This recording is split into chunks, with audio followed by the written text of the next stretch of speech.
Halo semuanya, kembali lagi di video series mengenai fingering. Hari ini kita akan melihat lagu tangga nada yang Kak Alicia tulis di bukunya Kak Alicia. Di sini kita akan menghadapi berbagai macam tangga nada, ada C mayor, D mayor, kembali C mayor, kemudian ada B flat major. Untuk kalian, para murid pemula dewasa, bila kalian ingin untuk belajar membaca not balok secara otodidak dari rumah, dari dasar, maka Kak Alicia menyediakan buku pelajaran piano dasar untuk murid pemula dewasa. Di buku ini Kak Alicia sudah menyajikan topik-topik mengenai skill bermain piano yang dasar yang kalian butuhkan sebagai murid pemula. Dan di sini juga penjelasannya cukup detail sehingga kalian bisa untuk mengikuti langkah-langkah di buku ini ataupun arahan di buku ini seperti cara berhitung di sini Kak Alicia sudah sediakan. Nah, itu bisa kalian coba ikuti untuk latihan di rumah.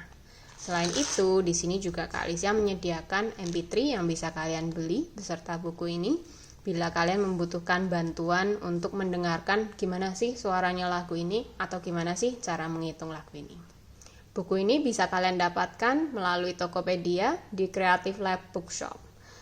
Untuk link dari Creative Lab Bookshop sudah Kak Alicia sertakan di bawah video ini. Selamat latihan semuanya. Ya. Sekarang kita akan lihat dulu, kalau tangga nada ini berarti kita akan membutuhkan jari untuk memainkan beberapa not yang lebih dari 5 biasanya ya, karena satu tangga nada biasanya ada 1, 2, 3, 4, 5, kemudian 6, 7 dan akhirnya kembali lagi ke nada yang sama yaitu C, tapi lebih tinggi atau lebih rendah. Kalau kita lihat di sini, maka kita ada middle C. Kita akan mulai dengan jempol. Kita coba dulu. Oke, kalau kalian perhatikan sampai dengan di sini sudah habis jarinya. Maka sebelum habis kita harus siap-siap untuk putar. Ya. Mutarnya begini, jadi jempol di bawahnya tangan, kemudian tangannya dipindah ke sana. Ya.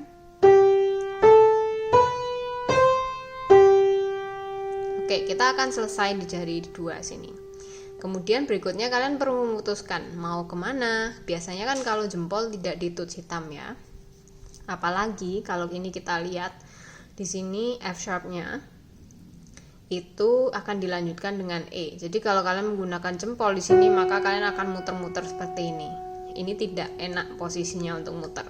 Ya. Jempol cocok untuk muter bila dia di posisi tuts putih. Kalau di posisi tuts hitam, sebaiknya yang kalian lakukan juga tidak begini ya. Memang begini kelihatannya paling gampang caranya, tetapi sebaiknya tidak. Jadi ini boleh dihitung 1, 2, 3, lepas. Kemudian kalian ganti dengan jari yang enak.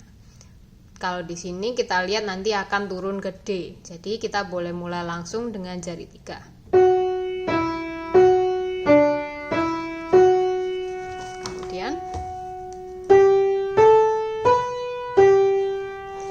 Sampai sini, sekarang kita mau lompat.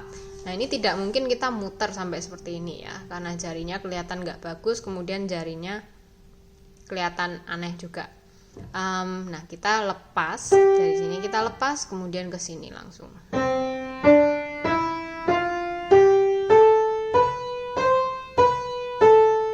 Oke, good.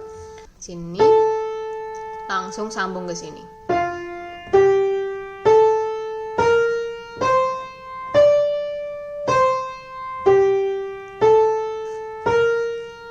Jadi ini agak sedikit berputar karena jarinya kebetulan kurang pas. Jadi kita mau tidak mau harus putar turun ke bawah.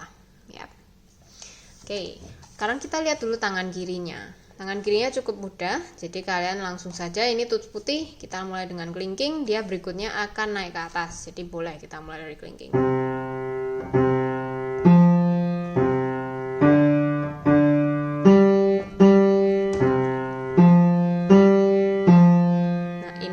Sedikit berbeda, kalian boleh pakai jari 3 karena dia mau turun ke B flat ya kan. Kemudian nah ini posisi jarinya cukup pas di sebelah sini ya. Oke, jadi kita selama di video series ini kita sudah mengcover beberapa hal, yaitu mengenai fingering untuk tangga nada, fingering untuk chord, dan juga fingering untuk Alberti bass, dan ada lagi fingering juga untuk yang lagu-lagu bebas yang patternnya kadang-kadang bisa tangan nada, kadang-kadang bisa Alberti bass, kadang-kadang bisa yang lainnya. Oke. Jadi sesuai dengan yang Kak Alicia bilang di video yang pertama, bahwa fingering itu benar-benar berdasarkan situasi, berdasarkan konteks ya. Misalkan kayak notnya mau naik atau mau turun, setelah itu dia pergi kemana, itu perlu dijadikan pertimbangan untuk kalian memilih mau start jarinya dari mana ya. Tentunya itu perlu latihan untuk tahu bagaimana memilih jari yang tepat untuk sebuah lagu. Tetapi Kak Alicia sarankan jangan semata-mata mengikuti editan dari editor di buku, karena gampang, ada angkanya, kita tinggal ngikutin. Sebaiknya ketika kalian membaca sebuah buku dan buku tersebut mungkin ada not angkanya, contohnya seperti lagu-lagu seperti ini ya. Jadi ini kan sudah diberikan not angkanya di sini. Nah, kalian bisa dengan mudah mengikuti aja, nggak masalah. Tetapi Kak Alicia lebih menyarankan kalian untuk mencoba sendiri, mencari.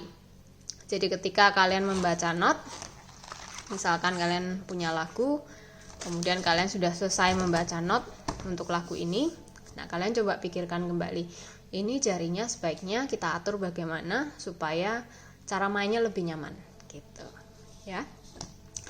Oke, kalau ada pertanyaan boleh kalian tuliskan komentar di bawah video ini. Untuk yang ingin membeli buku ini, linknya sudah Kak Alicia sertakan di bawah video ini. Jadi selamat belajar untuk semuanya, selamat latihan. Kita ketemu kembali di video series yang berikutnya.